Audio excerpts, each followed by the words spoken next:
Hey, what's up, everybody? This is Ultimate Music Lover Album Reviews. So, this is not going to be an album review video. This is actually going to make a point in the record community. So, sorry if this bugs you. My nose has been kind of itching. But, I recently watched a video by NTX Vinyl. I will put the link down in the description. And I've already said that for a few other videos, but I'll actually do it this time. And the reason why I haven't done it for the last few videos is because I've been doing videos on my phone. So don't have a camera that I usually film on. But I watched a video that NTX Vinyl posted that says you might be a vinyl record snob if. And so he made a point about you might be a vinyl record snob if finish the sentence. And one of the points he made, or one of the contentions he made, was you might be a vinyl record snob if you think that all reissues suck. Now, I'm here to prove that not all reissues suck. In fact, I was looking through my collection, and I mostly have originals, but I started looking at all the reissues that I have, and I have to say that I got quite a few reissues in there. I have, I think, 9 or 10 reissues. And so some of them I listened to about like a month or two ago, and then others I listened to more recently within like the last couple weeks. But I am going to, in this video, go through a list of 7 reissues I have in my collection that are just fantastic. And just keep in mind, a few of these I do not have the original to compare to. Like, I don't have an original vinyl copy. In fact, the only album that I have an original vinyl copy of is only going to be comparable with one of these records. But the rest of them, I've listened to them, and I'm just going to say my impressions on them and what I think. So, without further ado, let's hop right in. Record number 1 is Dax Riggs' Say Goodnight to the World. So this is I don't know if this is a 2020 press or a repress, but this album, by the looks of it, came out in 2020.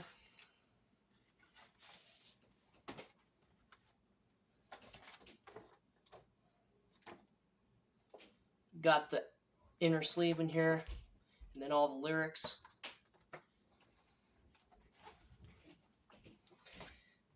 Then the record itself. The labels are pretty basic. They just have the name of the artist, the album, what the side is, and the song titles. There's no information surrounding the labels that says copyright information and such. This is a thing I've been doing with records too, is I'll put the record in a good sleeve, and I don't know if I can for this one, but usually I'll take this outer sleeve, for example, and then I'll put the record with the nice sleeve inside of the inner sleeve. That way it saves room. So it's in this sleeve now, but it's still in the nice poly-lined inner sleeve. So, first of all, this is a sick album. My mom is a really huge fan of Dax Riggs, so she got me this record for Christmas to try to get me into him, and I tell you what, this record is sick. I love it. Definitely a good example of psychedelic rock in my book. So, this reissue or repress, I'm just going to say reissue. Well, maybe it's not even a reissue, maybe it's an original, but it's a recent pressing. So, my thoughts on this record is it sounds great. Like, usually you'll get a repress or a reissue of an album, and then it'll have some distortion in it, and like inner groove distortion, or the bass sounds flat or such, but this is actually a perfect mix of of the album. Compared to the other reissues, this does not have a lot of distortion. There are a few songs where in the quieter passages it sounds like it's kind of distorted, but it's mixed pretty well. But yeah, just great record, great mixing for modern day records. If you want to own a modern day pressing of an album, which is going to be the only version of this album on vinyl you're going to get because this is an original, then go check out this record. So there wasn't a lot to say on that album because I haven't listened to it for about a couple weeks, but it definitely is a very awesome album. So if you haven't already, I recommend you go check it out.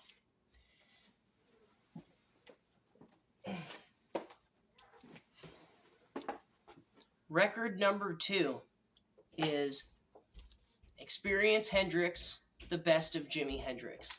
Now this record, I am impressed. I think the shrink wrap said that this was made in Germany. So usually records that are pressed in Germany or Canada are going to be very good pressings. So, and plus, this record comes in these very nice quality record sleeves, which I really like. Well, let's see. This is LP2, side 3. I'm trying to make it as visible as possible.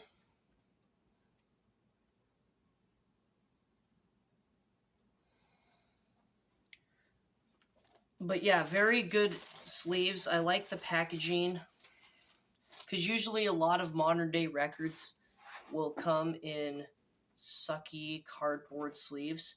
So the fact that they put extra care into this one and put it into these quality record pressing sleeves really makes me happy. Then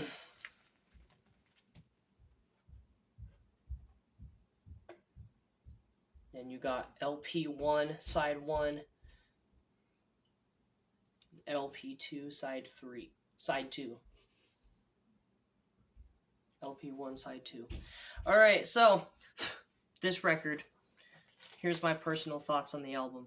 So, this is a great compilation album. There's a few songs on here that I haven't heard from the Jimi Hendrix studio albums. For example, let me put the record back and look at the song listings. So, I've heard Are You Experienced, Axis Bold as Love, and Electric Ladyland. So I've heard all 3 of his studio albums, even though he had hundreds of them. I've heard the main top 3 studio albums, which I think are the only 3, because I checked Wikipedia, and it said Electric Ladyland was the 3rd and final one. So let me know in the comments and correct me on that if I'm wrong. But songs I have never heard before until I put this record on was Stone Free, Red House, Freedom, Nightbird Flying, Angel, Dolly Dagger, and Star Spangled Banner. Angel, what a good song. Angel just blows you away. So, here are my thoughts. Here are my thoughts on this current reissue and repressing of Experience Hendrix, The Best of Jimi Hendrix. Fantastic. It's great. Very little distortion, if any.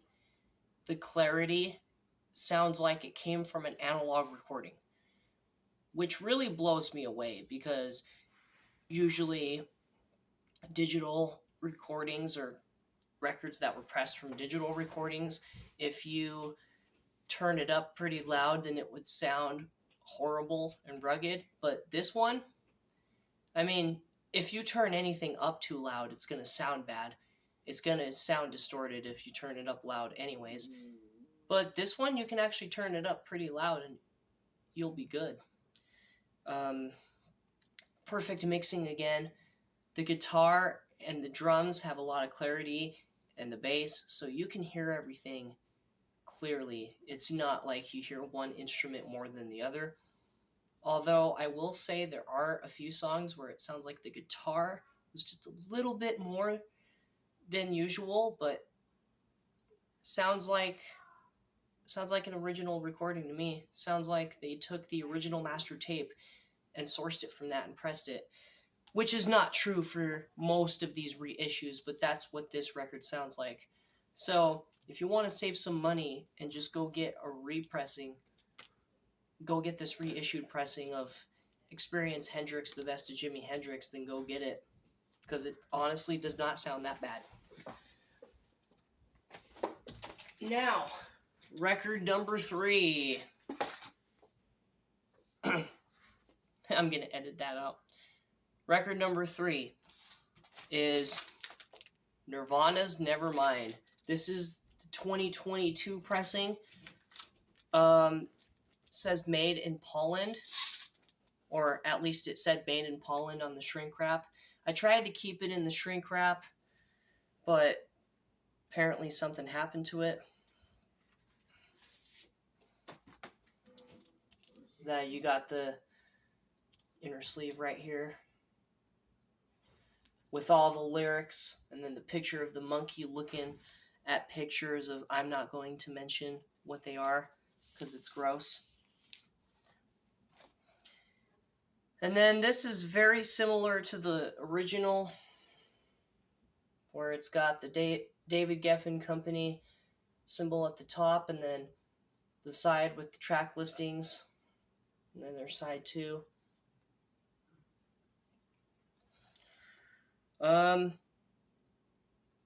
Personal thoughts.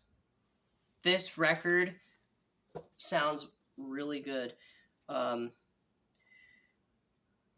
I don't know his full name, the guy's full name, but Mike, the owner of the In-Groove in Phoenix, Arizona, he did a video back in 2020 comparing different versions of this before this pressing came out. And the best current pressing at the time was the 2013. I can't remember if it's Albatross. The name of the company starts with an A, and it shows the symbol of a Spartan, I think. But the 2013 pressing of the album, he said it sounded almost identical to the original. And if you were going to get a copy of this album, to just go get the 2013 pressing. Otherwise, you're going to be looking at like $500, $750, even $800 to $1,000 for an original first press, which is not worth it.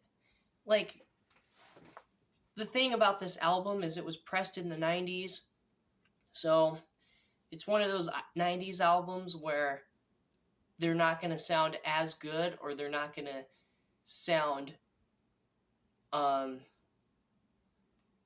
I'm trying to say is, the thing about 90s albums is most 90s albums are digitally sourced. So, like, the master tape is a digital master tape instead of an analog.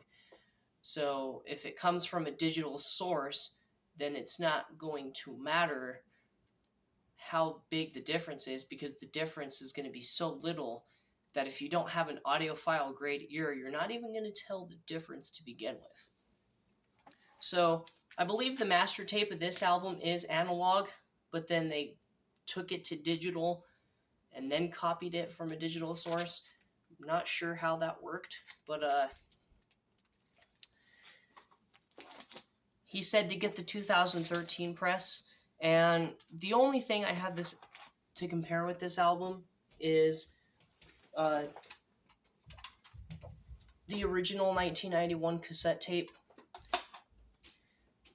They sound very identical, I'll be honest. So, the 1991 cassette tape is like the example of a good sounding grunge cassette. So, to just think that this record is very similar sounding to the cassette makes me think that it's honestly worth it. Like, why spend freaking hundreds of dollars to get an original when you can just pick up a reissue. I got this for $40. It was worth the whole $40. It sounds just as good as the original. I don't think there's no need to go out and spend hundreds of dollars when you can just get it straight up. So, if you think this record, this reissue is bad sounding to the original, then I don't know what to say, because who knows, maybe the original sounds a bit better than this reissue, but this reissue comes pretty close. The only issue with this record is there is some distortion in the vocals. So whenever Kurt Cobain is singing and he makes a sound, you can hear it. You can hear the little rattle in this. But other than that, this is a fantastic record. The drums are clear. Bass is great. Again, all the instruments are just mixed perfectly. So the only major problem is the S, but if you don't have this reissue because you're trying to save up for an original, just go get the reissue. It's really not going to make that much of a difference.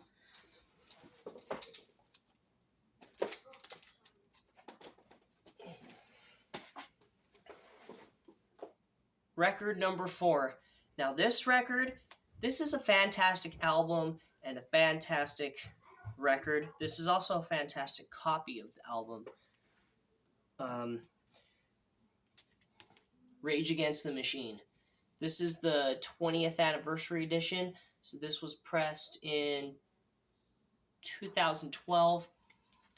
And this is currently the current version of the album that is widespread.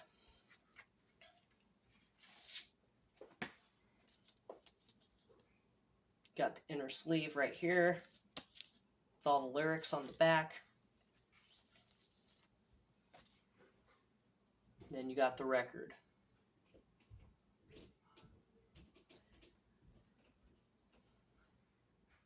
I also have the cassette version of this album.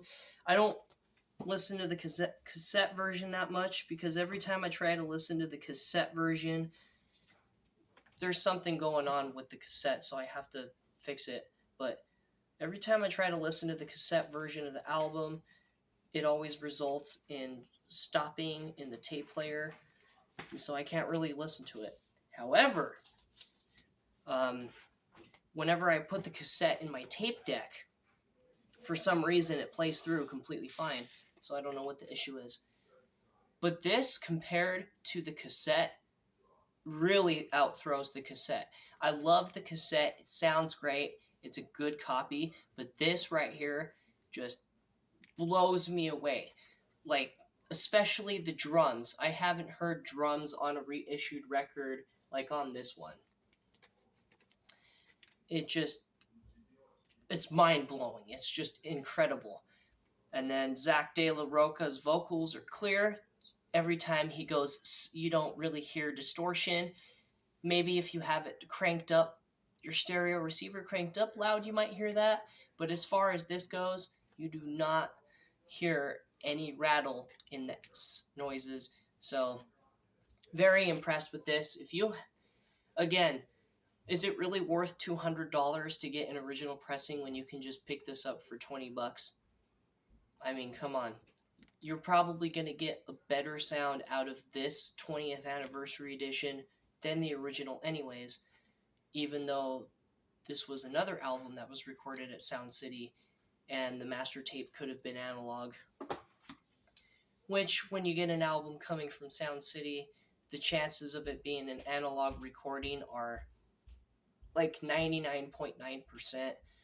But then, of course, they take that analog recording and then make a digital copy of it to use. So maybe the source is digital either way. The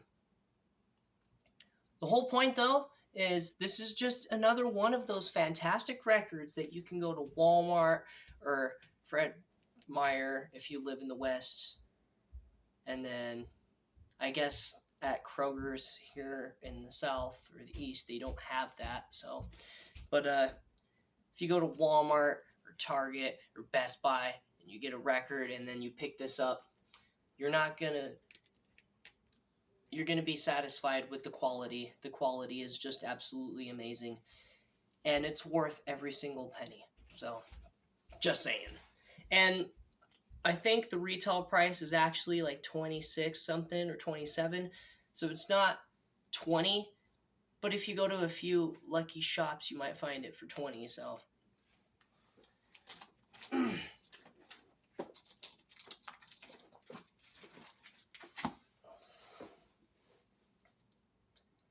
Record number 5. This record is killer. This record is absolutely amazing. My personal copy is a little bit defective. It's got a couple of defects at the beginning of side 1 and side 2, but overall, this record just kills it. What am I talking about? I'm talking about the 2018 remix of Pink Floyd's Animals.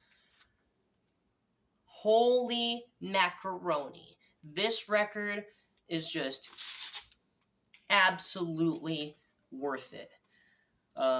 This record comes with, if you get the standard edition, you get a 28-page booklet. Here, try to show you. 28-page booklet with photos.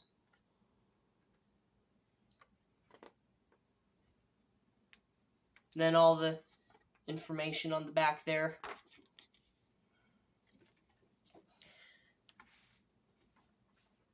And then the record itself. So the outside gatefold of the album is the new picture for the artwork. And then the inside has the pictures from the original vinyl LP. And then you got the record itself right here. You got the same labels with the dog on side 1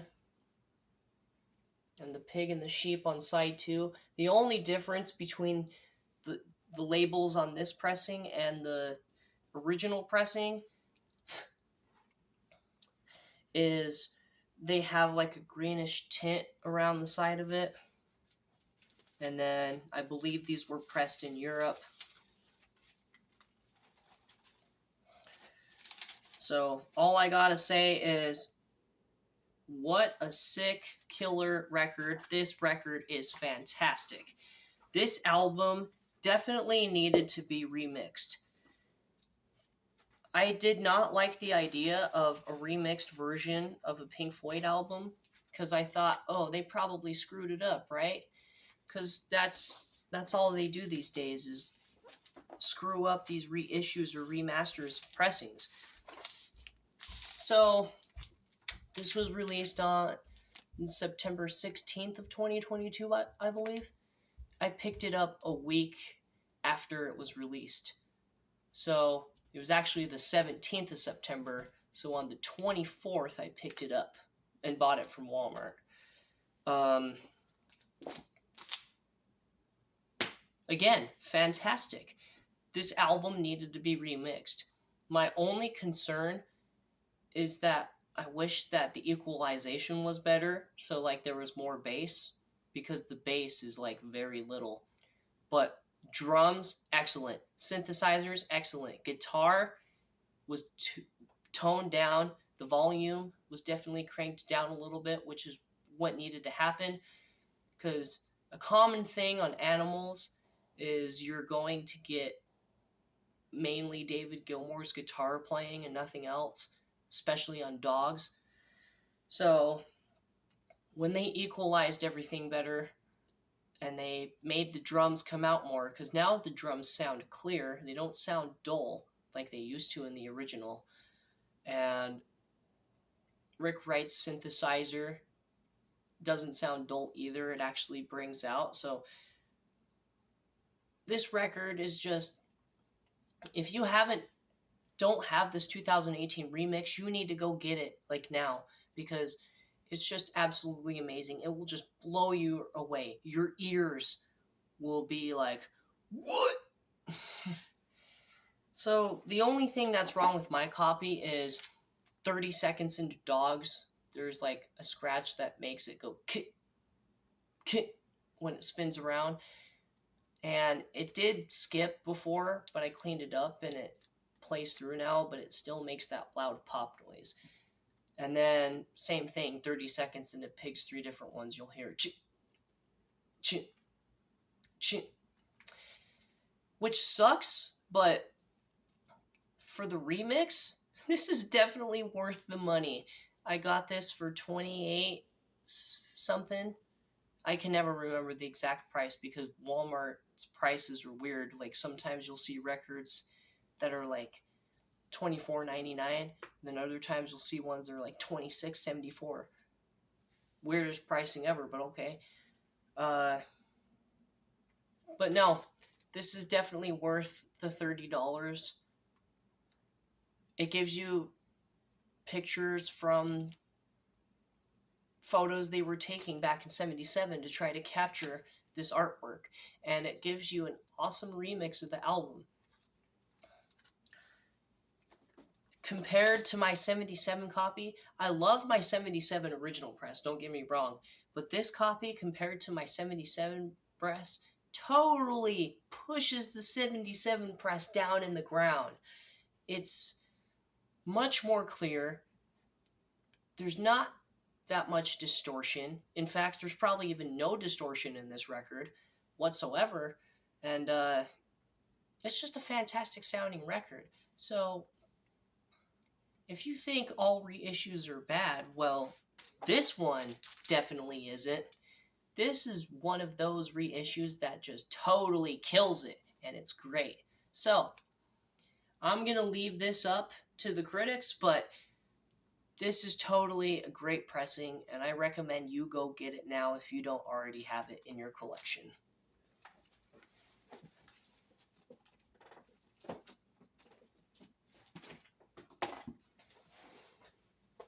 Record number 6.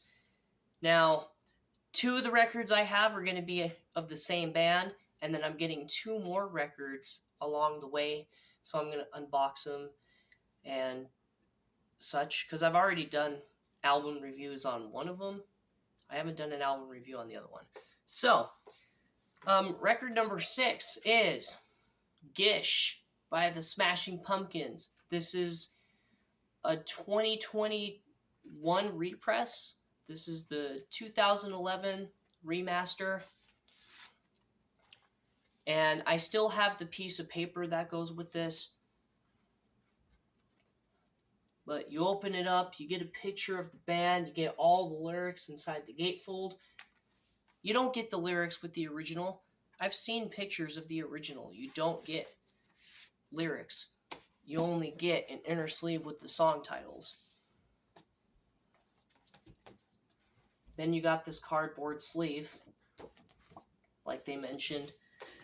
And then, of course, in this nice polylined inner sleeve, you have record 1, and then record 2.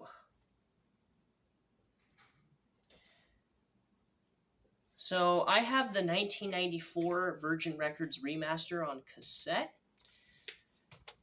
I also listened to an original 1991 Caroline Records copy on cassette. And here are my personal thoughts. I gotta say that the 1994 remaster sounds good. In fact, both copies of the album on cassette sound good if you have noise reduction turned off. If you turn noise reduction, Dolby noise reduction on the 1994 remaster, it sounds all flat and dull. But if you leave Dolby noise reduction on, the cassette and this record sound very similar, but this copy definitely sounds like it's got more of a sound stage to it, and it's just more worth it. So my dog's coming in here, so don't mind him. But anywho, so I feel like this 1990 I'm thinking the cassette, sorry. I think this 2011 remaster definitely has more of a sound stage to it, and um, it's more impressive, in my opinion. The sound stage is better, the clarity is better. Um, you're not going to get distortion on this record, because there's a few reissues I have, like, for example, Roger Waters' The Wall. Roger Waters' The Wall has intergroove distortion, which makes me sad because that's the only copy of the album you can get on vinyl LP, and it was pressed in 2015. So, kind of sucks that a modern day version of an album like that would be in the condition it's in. But friggin' 2011 remaster of Gish on vinyl, this is absolutely incredible. It's worth half the price to get it. I mean, if you really want an original, then go ahead and seek an original, but don't get an original US press. I don't know if they're bad, but all I know is the UK pressings of any album sound better. Like, they don't, like, my personal opinion is, as far as like market owned records go, Japanese pressings sound the best. UK pressings, like anything from Europe, UK, Germany, France, any of those pressings sound incredible. Then you have Canada, which actually comes into second place with the Europe pressings, and then US is last, because for some reason pressing plants in the US do not just, they don't care about quality control. I swear, the quality control at the US pressing plants, at least back in the day, they just press the album and that's it. Because I own original pressings. I own a lot of originals. But Dark Side of the Moon, for example, I have a 75 Jacksonville pressing, I think, of Dark Side of the Moon. It sounds all wonky and distorted and wah. It's not good. But when you get something that's like, I don't know if this is a US pressing. This was released in the US, but I don't know if it was pressed in the US. But if I had to say anything, this sounds pretty fantastic. So it's definitely worth it if you want to get a reissue. Original pressings of this album are cheap. You can get them for, I think, $65, $75. And then if you want to get a pressing that's brand new, still in the shrink wrap, then you're looking at $175 or $200. But I don't know. Gish, it's not a very common Smashing Pumpkins album, or it's not as appreciated as the rest of them, which probably makes sense why it wouldn't be going for as much. But it's a fantastic record. So if you want an original and you want to save that little extra money, then go ahead and go for it. But again, people, the reissue is either just as good or better than the original pressing. So just go pick up the original. I mean, the reissue, my bad. My whole defense here is to defend the reissues. But yeah, just go pick up the reissue if you're interested in getting this album on vinyl. In fact, Smashing Pumpkins reissues and remasters actually sound freaking incredible. They're splendid. So if you don't have a copy, go get it. Which brings me to the final conclusion.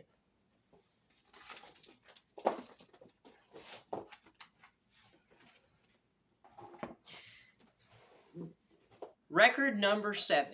This is the final record I'm doing in this video that I'm defending. This is the last reissue that I have to say what a splendid reissue, and it's definitely worth it. And it's the most recent record I got The Smashing Pumpkins, Melancholy and the Infinite Sadness 4 LP vinyl box set. I still have the slip of paper that goes with this. I preserved it. I just kept it. This definitely is killer. This is a killer pressing. This is worth every penny, whether you spend $150 or you spend $250 or even $500. This is worth every penny. If you want a good sounding record, you need to pick up the 2012 remastered box set of Melancholy and the Infinite Sadness. So this is a current 2022 pressing. Can't remember what month it was pressed, but I'll also put a link in the description to this release because I am the original person that submitted this release on Discogs. So I got this record and created it recently, submitted the release. It's a misprint, and I'll explain why in a minute. So each of you have inner sleeves here where it comes with a color photo on one side, then the track listing on the other side. The sucky thing about this new 2022 repress is that it comes in these cardboard sleeves, and yes, they suck real bad. They're like every single record that I got in this collection just has minor scratches, and it plays through just fine, but it really upset me to know that I spent $189.50 on this box set, and now like every single record that I have is scratched somewhat. But it's still glossy, and all the sides are still playable, and they don't skip. So that's good. But you also got to keep in mind that my turntable setup is not the best. So that's LP1. And these sleeves, these inner sleeves are too big to fit in these. So I don't keep them in, I don't keep the records in these inner sleeves.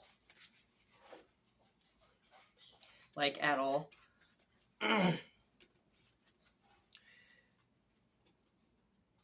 So,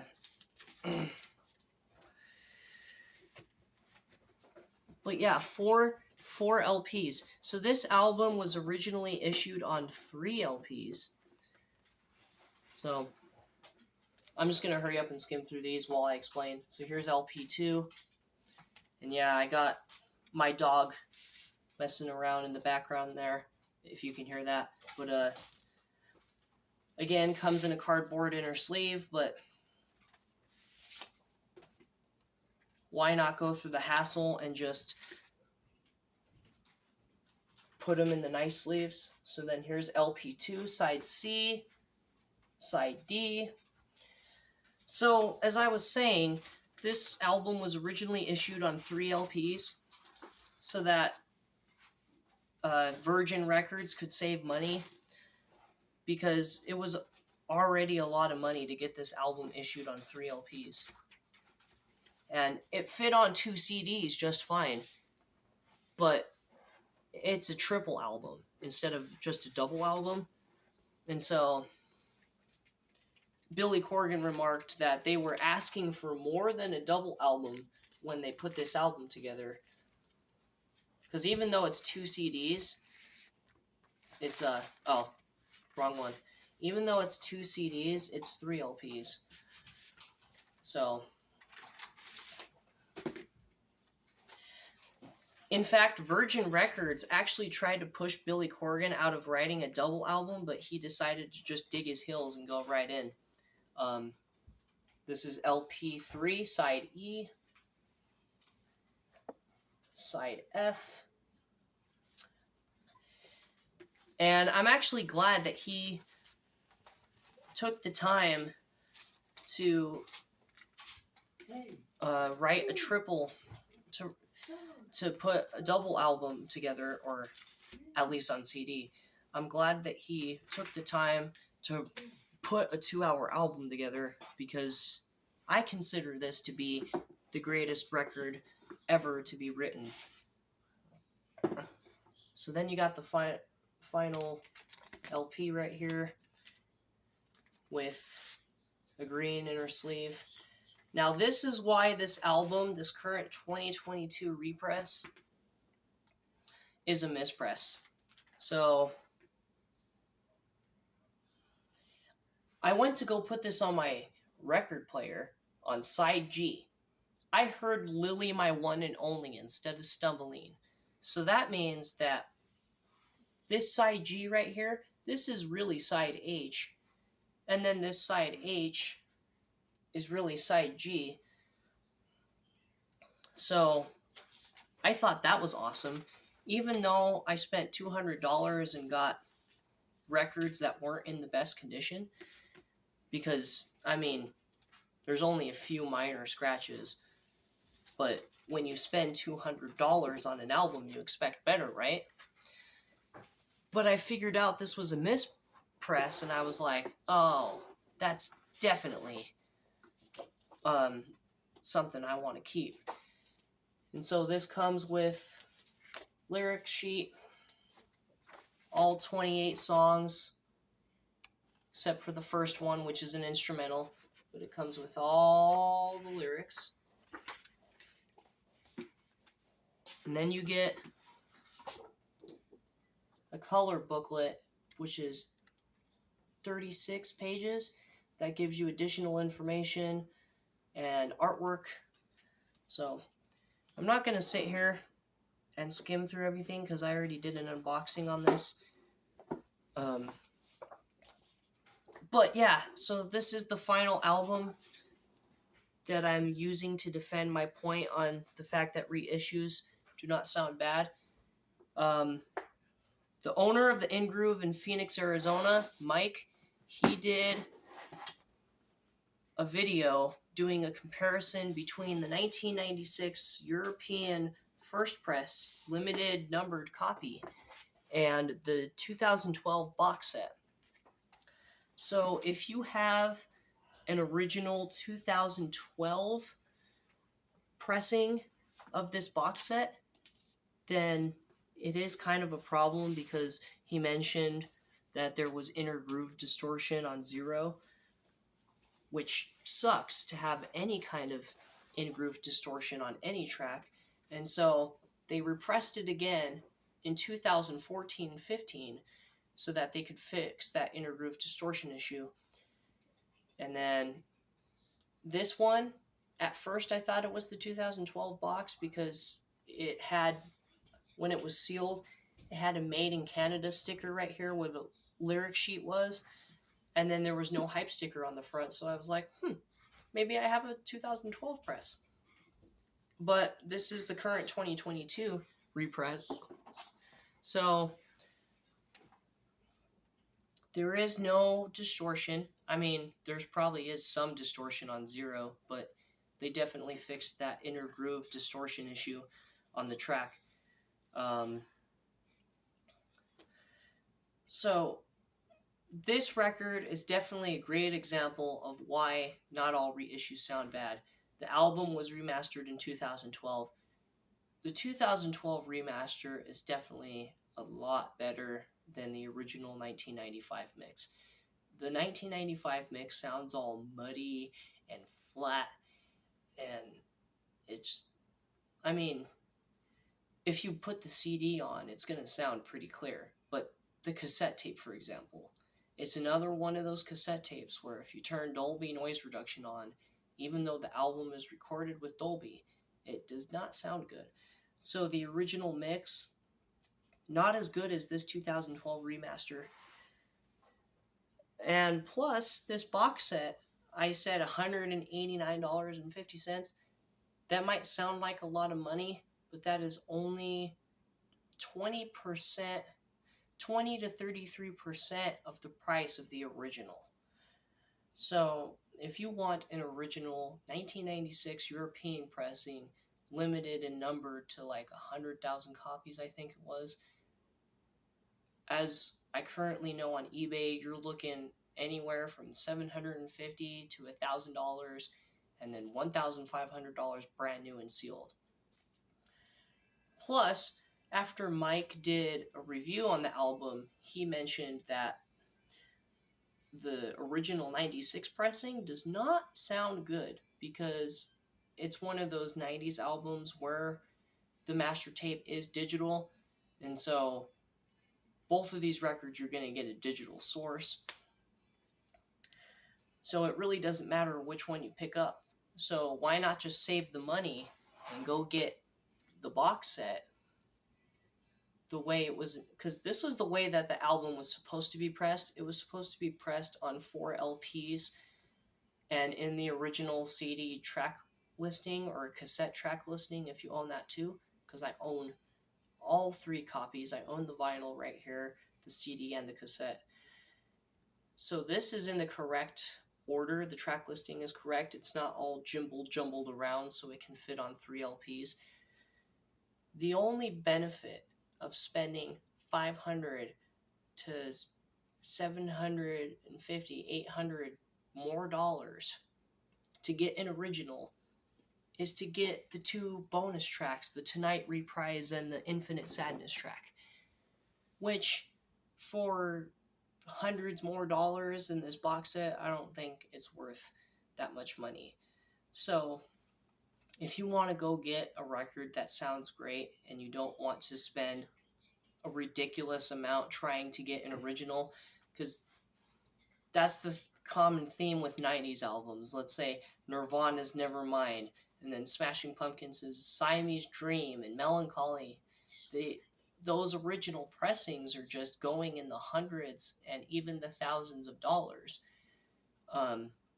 Mainly Melancholy and Nevermind, but those pressings, those original pressings that are worth hundreds of dollars, it's not worth it anymore because they have just become collector's items rather than being music that is accessible for people to enjoy and listen to. So this is a collector's item on its own because it's a box set, and this one specifically is even more of a collector's because it's a mispress. But at least I can spend $200 to enjoy my favorite album ever rather than having to spend up in the thousands to make sure that I have the authentic original. Because in 2022, they also unofficially repressed the album on 3 LPs on translucent smoke red vinyl. That's unofficial pricing is going anywhere from as cheap as $75 all the way up to $350.